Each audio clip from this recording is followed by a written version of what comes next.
Buenas, bienvenidos al taller Hágalo Usted Mismo Expocapar. La capacitación de hoy va a ser cómo evitar pisos levantados bajo las recomendaciones de Intaco Panamá. Mi nombre es Patricio Marengo, asesor de respaldo técnico, y voy a estar dándole algunos tips de cómo evitar los pisos levantados. Por ejemplo, vamos a estar haciendo mención de las herramientas adecuadas para la instalación, cómo elegir un mortero adhesivo adecuado, cómo preparar el mortero adhesivo. Además, vamos a estar explicando la importancia de una llaneta adecuada dependiendo del tipo de pieza. Vamos a estar hablando la importancia de una junta en la instalación de pisos, y vamos a estar haciendo una parte práctica donde vamos a estar revisando lo que es la parte de instalación, cuáles son los errores y cuál es la manera correcta.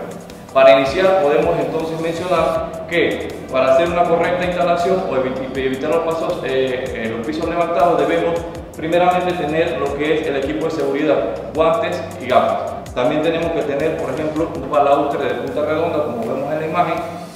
Tenemos que tener una llaneta dentada y del tamaño correcto, y que voy a estar explicando un poco más adelante. Un mazo de goma, una esponja, un nivel y un brochón. El brochón es muy importante debido a que al momento de la instalación debemos siempre procurar que nuestra área esté limpia, libre de polvo, libre de cualquier contaminante, y esto debe hacerse previa a la instalación. Esto lo que te va a garantizar es que haya una correcta adhesión. Además de esto, también vamos a explicar un poco cómo se debe elegir un mortero adhesivo. ¿Y cómo definimos esto? Por el tipo de absorción. Sabemos que en el mercado panameño existen diferentes tipos de revestimiento, ya son porcelanatos, cerámicos, piedras naturales, entre otros. Y de cada uno de estos tiene una absorción particular. Algunos son más absorbentes que otros, ¿ya? Entonces, hay una prueba muy sencilla que podemos determinar la absorción de una pieza, y es básicamente agarrando el revestimiento que vamos a trabajar y colocándole un poco de agua al reverso, como voy a hacer a continuación. Existen piezas de muy alta absorción, que son los revestimientos cerámicos arcillosos, como por ejemplo esta que vemos en la imagen, donde la absorción se hace en menos de 3 minutos. Sin embargo, tenemos por ejemplo lo que es granito y porcelanato, que si le colocamos agua, la absorción es nula, es decir, que al paso del tiempo el agua se va a mantener, no va a absorber nada. Y también tenemos lo que es revestimientos de mediana absorción, como por ejemplo el quarry y lo que es también las piedras naturales, donde el agua se va a absorber pero más lentamente. ¿Qué quiere decir esto? Que tenemos piezas de muy alta absorción, tenemos piezas de mediana absorción y tenemos piezas de nula absorción. Entonces, en ese sentido, debemos verificar que nuestro pegamento cumpla con este tipo de absorción. Para las piezas de alta absorción se requiere un mortero adhesivo que sea de anclaje mecánico. ¿Qué quiere decir esto? Que al momento de colocar el revestimiento sobre el pegamento, ingresa en los poros por la misma razón que son alta absorción. Esto quiere decir que cuando el revestimiento se coloca sobre el mortero penetra en los poros que están abiertos del revestimiento y hace un amarre mecánico, ¿no? Entonces, para esto necesitamos lo que conocemos normalmente en la normativa ANSI 118.1, que entonces en ese caso, para el caso de Intaco, recomendamos nuestro bondage estándar. Para lo que es piezas de mediana o de baja absorción, entonces lo que hacemos es recomendar un pegamento ANSI 118.4, ¿ya? ¿Qué quiere decir? Que estos pegamentos son anclajes químicos. ¿Y qué quiere decir anclaje químico? Que están aditivados con un aditivo, valga la redundancia, que ayuda a mejorar la adherencia a dicho revestimiento. Como los poros de estos revestimientos son medianamente abiertos o totalmente cerrados, entonces un pegamento de anclaje mecánico no pudiese hacer este amarre mecánico que se hace con los poros. Y entonces lo que se hace es que el aditivo látex, que es el aditivo que se coloca a los morteros 118.4, facilitan esta adherencia. Es importante que tengamos en consideración de hacer esta prueba previo a la compra de nuestro pegamento, ya que así podemos definir cuál es el que se adapta mejor a nuestro mercado. En el caso de Intaco, para la normativa 118.4, es decir, para anclaje mecánico, tenemos lo que es el premium porcelanato, el bondage blend mix el Bondage Oro y el Bondage Ultra Flex. También, además de eso, otra recomendación que hacemos al momento de evitar pisos levantados es el caso de la preparación. Muchas veces en proyectos vemos que la preparación del mortero adhesivo se realiza de manera manual. ¿Esto qué implica? Que al prepararlo de manera manual se agarra un tanque, la persona coloca el adhesivo en un tanque y lo mezcla ya sea con una varilla o con un trozo de madera. Esto evita de que el mortero se mezcle de una manera homogénea y pueda comprometer el comportamiento del mortero al momento de la instalación.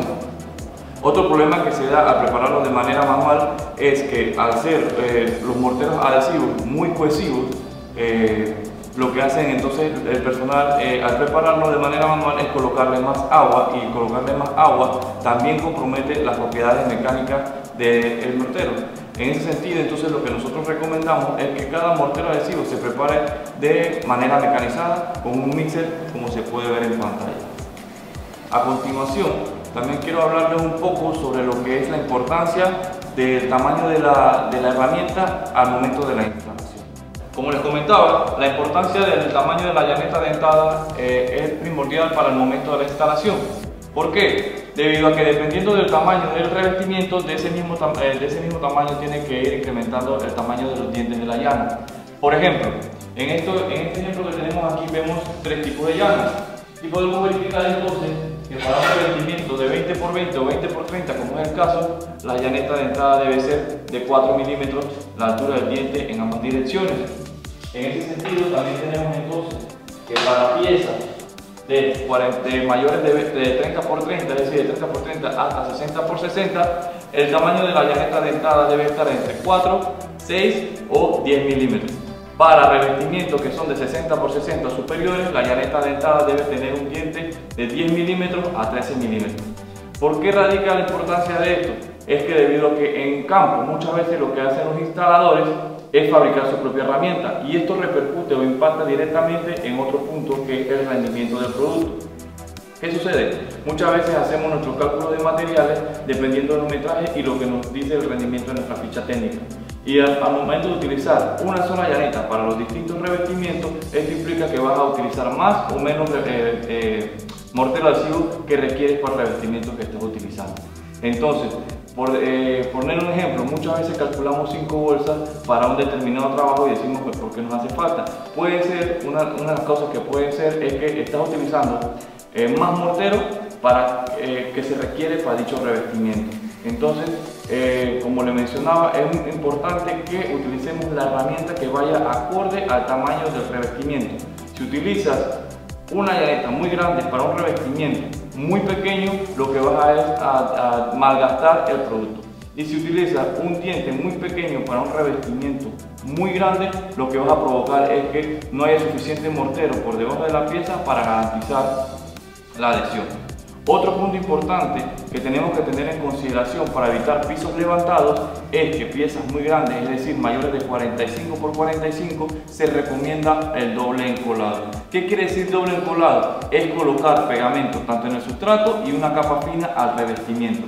¿Para qué se coloca este doble encolado? Muchas veces las piezas de grandes formatos, por su forma de fabricación, estas vienen con ciertas imperfecciones o ciertas curvaturas, ya sean positivas o negativas. ¿Y qué implica esto? Que muchas veces al momento de hacer el rayado, la pieza no haga contacto 100% con el mortero y queden muchas veces bolsas de aire que pueden comprometer la adhesión. Lo que hace el doble encolado es contrarrestar o minimizar estas imperfecciones y garantizando entonces que al momento de colocar el revestimiento sobre el mortero aplicado al sustrato, este haga contacto y así entonces poder garantizar la adhesión.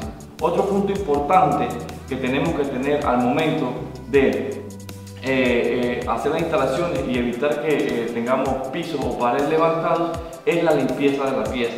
Muchas veces las piezas vienen con un polvillo, como lo vemos aquí en la imagen, ya al reverso del mismo revestimiento. Este polvillo es propio de la fabricación del producto. Sin embargo, si usted pasa la mano sobre el revestimiento, va a notar que este polvillo se libera muy rápidamente o muy fácilmente.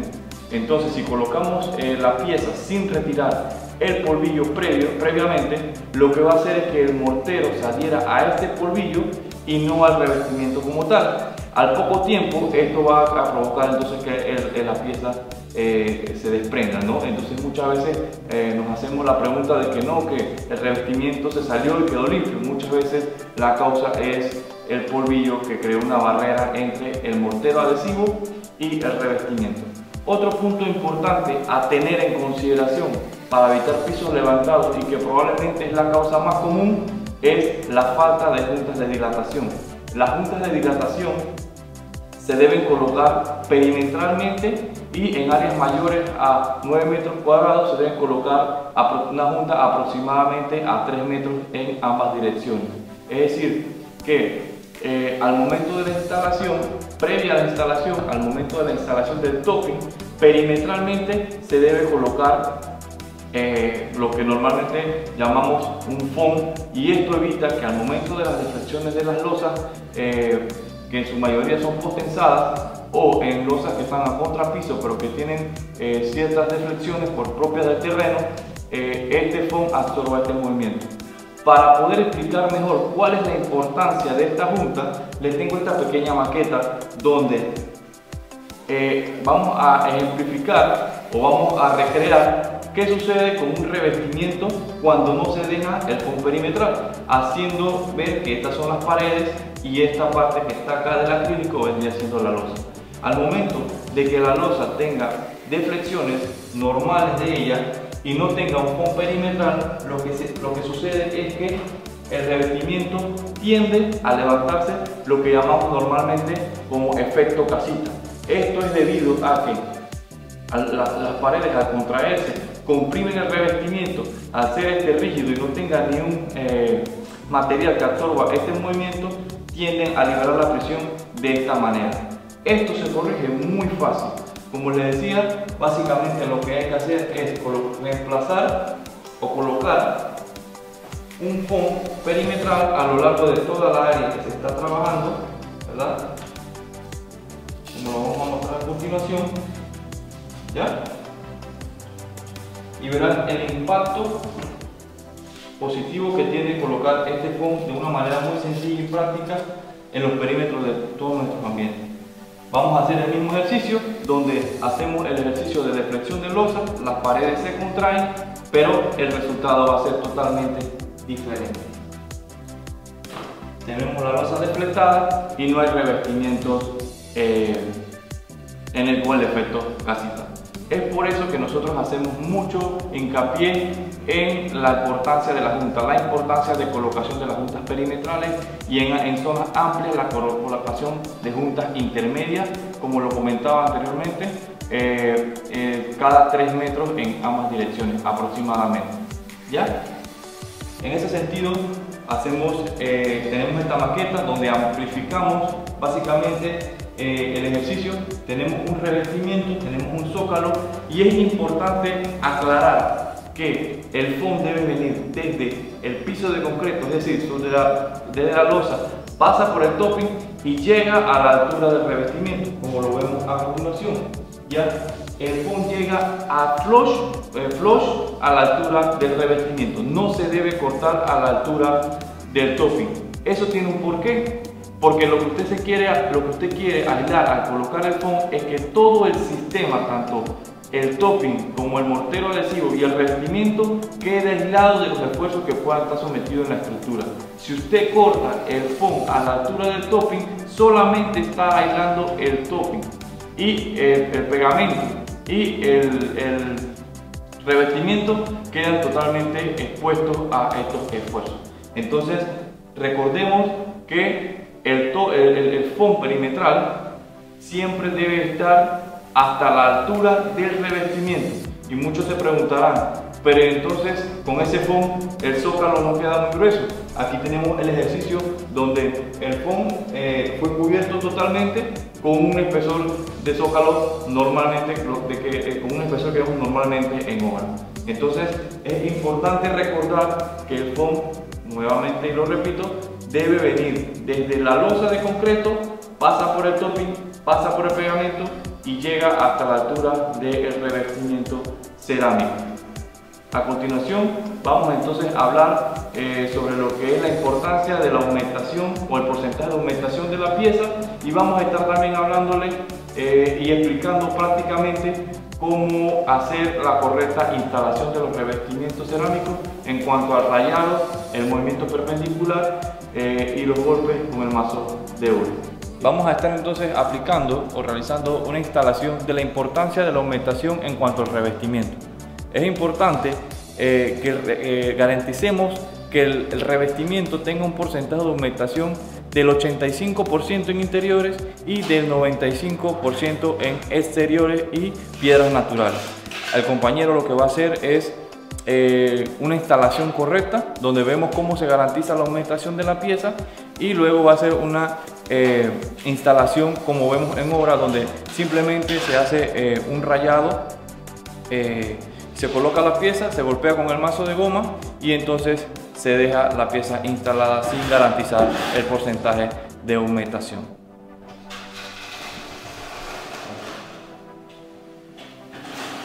Recordemos siempre que el rayado debe ser en una dirección, y lo vamos a estar explicando más adelante del por qué el rayado debe ser en un solo sentido y no en distintos sentidos, en manera abanicado o en 8.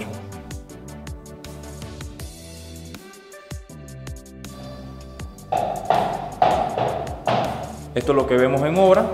Se hace un movimiento perpendicular al rayado, se hace haciendo presión, y se golpea con el mazo de goma para buscar la nivelación.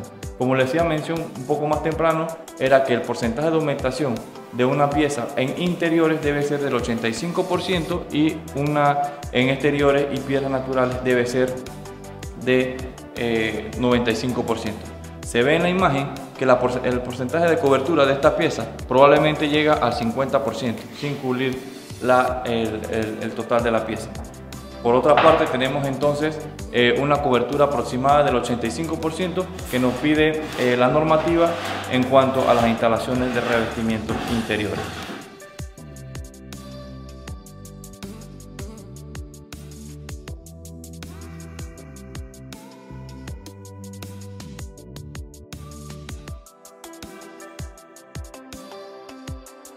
A continuación, una vez visto lo que fue el ensayo de porcentaje de cobertura, vamos a hacer con estos tres espejos, estos tres vidrios, perdón, la manera correcta de instalación.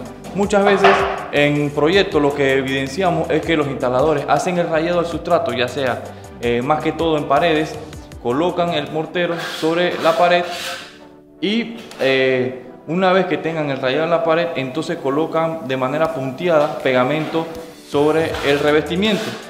Este punteo lo que evita es que el revestimiento tenga contacto directo con el pegamento y queden bolsas de aire por debajo de él. Esto no se puede ver debido a que el revestimiento, por su diseño, por su esmalte y demás, no permite verlo. Sin embargo, con el vidrio que vamos a utilizar a continuación se puede ver mucho más fácil. Generalmente, como lo comentaba, este procedimiento lo hacen de manera en las paredes. Los instaladores colocan de manera puntuada pegamento, y lo que hace esto es levantar el revestimiento a tal punto de que evita de que el revestimiento haga contacto con la pieza, a pesar de que le haga golpes con el mazo de hule. Entonces estas bolsas de aire que quedan por debajo del revestimiento comprometen la adherencia.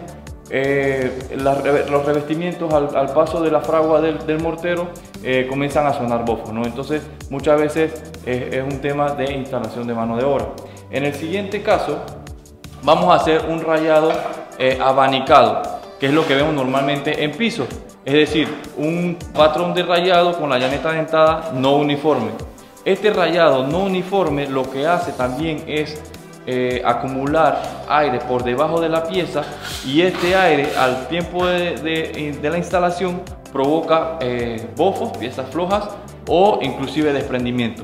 Además de que estas bolsas de aire también pueden ocasionar al tener un golpe de impacto directo sobre el revestimiento, como este no tiene un soporte firme, entonces romper el revestimiento, entonces debemos llevar entonces lo que es las reparaciones y demás. Este tipo de rayados es muy común en obra, y esto es lo que sucede: se coloca y, como se puede ver en la imagen, quedan bolsas de aire. Entonces, a continuación vamos a hacer lo que la normativa ANSI 108.5 nos recomienda. ¿Qué nos dice la normativa ANSI 108.5? Es que debemos rayar en un solo sentido, como lo va a hacer el compañero. Una vez rayemos en un solo sentido, se coloca el revestimiento. Si es una pieza pequeña, directamente; si es una pieza grande, con doble encolado, se hace un movimiento perpendicular al rayado hasta que la pieza acentúe, se golpea con el mazo de goma para nivelar y se completa la instalación. ¿Ya? Aquí vemos el rayado en una sola dirección, se coloca el revestimiento, se hace el movimiento perpendicular, ¿ya? Se golpea con el mazo de hule y vemos que el porcentaje de cobertura cumple con los 85% o más que nos recomiendan para interiores y 95% en exteriores o áreas húmedas. Eso fue todo por la capacitación de hoy de cómo evitar pisos levantados con las recomendaciones de Intaco. Quiero extender el agradecimiento por la invitación al taller Hágalo Usted Mismo de Expo Vivienda. Soy Patricio Marengo, mi compañero Alexander Santos. Para más información puedes buscarnos en nuestras redes sociales o en nuestra página web www.intaco.com. Muchas gracias.